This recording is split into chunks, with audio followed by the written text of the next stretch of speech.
अस्सलाम वालेकुम। मैं अभी एक क्लिप देखा।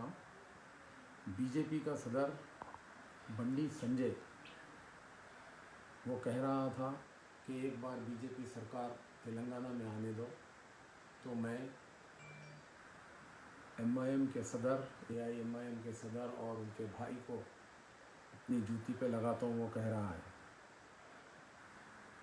बड़ी अफसोस की बात है, इलेक्शन चल रहा है greater Hyderabad, municipal greater Hyderabad का जो इलेक्शन चल रहा है उसके अंदर जूते पे लगाता हूँ, जूती पे लगाता हूँ और भड़काऊ तकरीर, सामने वालों को जज्बात में लाना, इसका मकसद क्या है साफ समझ में आ रहा कि इन्हों एमआईएम के ख़िलाफ़ बोलेंगे तो मुसलमान जज्बात में एमआईएम को वोट डालेंगे और एमआईएम अगर बीजेपी को बुरा भला कहेगी तो हिंदू बीजेपी को वोट डालेंगे।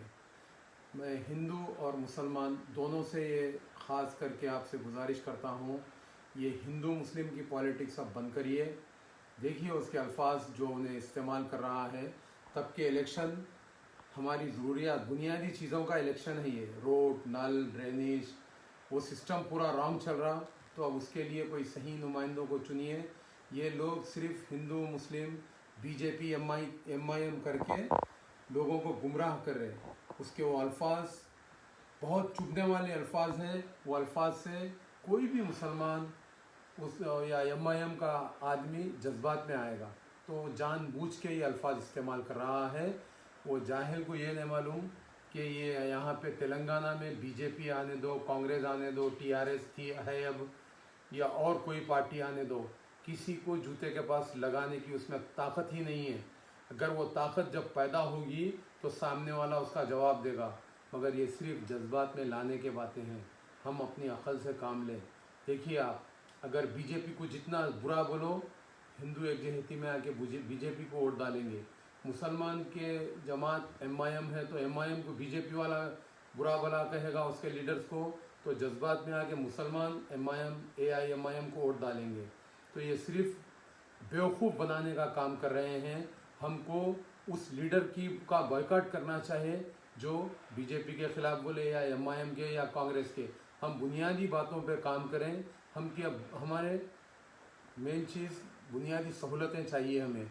रोड, साफ़ पीने का पानी, ड्रेनेज लाइन सिस्टम सही, और जहाँ से हमारी तकालीफ है, जहाँ रोड वाइंडिंग की ज़रूरत है वो काम ये बल्दिया का अमला काम करता है। अभी ऐसा लग रहा है जैसे कि ये हिंदू मुस्लिम का कोई गेम या बीजेपी एमआईएम का कोई बहुत बड़ा गेम चल रहा है। मैं सारे कौम से ये गुजारिश करता हूँ कि इनकी बातों में ना आए, और वो जो नाजेबा अल्फाज उन्हें इस्तेमाल कर रहा है उसकी मैं सख्त मजम्मत करता हूँ कि इस बेहुदा किस्म की बातें तुम ना करो। तुम कुछ कर नहीं सकते मगर चुप लोगों को उकसाने के लिए। आप सोचिए सेंटर में बीजेपी गवर्नमेंट है, क्या क्या कर रही, किसी को कोई तकलीफ पहुंचा सक रही? हाँ, एमआईएम पार्टी को कुछ कर सक रही क्या? सेंटर में है मेन मोदी जो है प्राइम मिनिस्टर है बीजेपी का, तो वो क्या एमआईएम को बाइंड कर दिया, एमआईएम को बंद कर दिया। एक ये छोटा सा लीडर, एक दो एमएलए, 4 एमपी, एक कॉरपोरेटर रखे इन्होंने यहाँ पे बड़े बड़े बातें करके सिर्फ अवाम को बेवकूफ़ बनाना चाह रहे हैं ये लोग। इनका मकसद है अवाम जज्बात में आए और वो भूल जाएं कि हमारे पास फ्लड आके हमको कितना पूरा शहर हमारा पानी में डूबा, हमारे पास बल्दी निज़ाम पूरा दरहम भरम है, कोई सही सिस्टम नहीं है। ये सब भूल के हम क्या करना, बीजेपी एमआईएम ये वो लोग का एक चाल है, इस चाल में ना फंसें। आप सबसे गुजारिश करता हूँ कि आप लोग भी जज्बात में ना आए।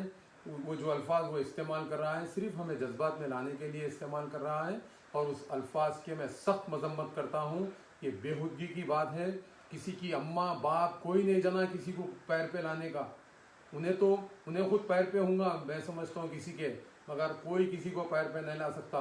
देखिए हम तो कोई इख्तिदार में नहीं है मगर उसका हम जवाब दे रहे, तो इख्तिदार वाले तो उसका और बढ़ के जवाब देंगे जब वो काम करने की सोच रहा है, मगर वो कर नहीं सकता, वो सोच नहीं सकता। सिर्फ अल्फाज का उलटफेर है और उसके सिवा कुछ नहीं है। ये इलेक्शन ख़त्म होते ही ये मामला जहाँ का वहाँ ख़त्म हो जाएगा। तब के एक वीडियो में देखे होंगे, असदुद्दीन अवैसी साहब,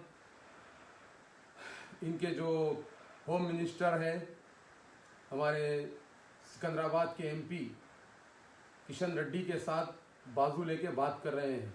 जब इनके उनके इतने अच्छे ताल्लुकात हैं, देखिए बात करना, मिलना, हाथ मिलाना एक अलग बात है, बाजू लेके बात कर रहे हैं मतलब अच्छे ताल्लुकात हैं।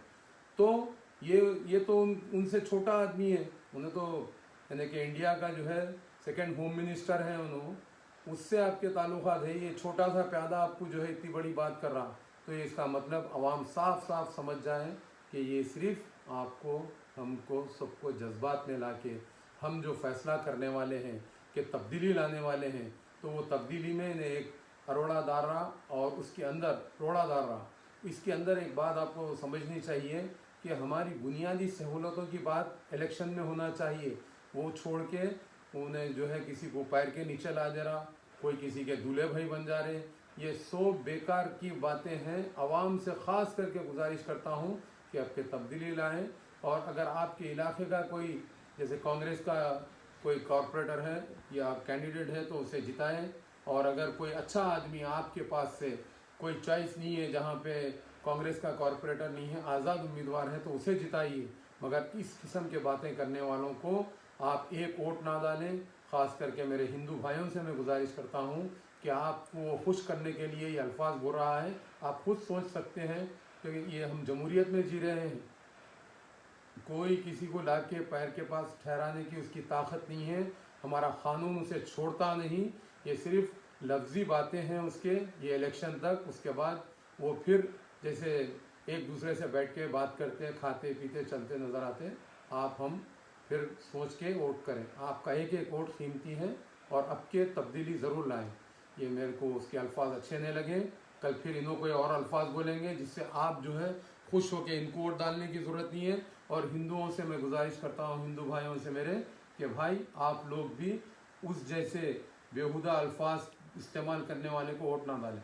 बहुत बहुत शुक्रिया, थैंक यू।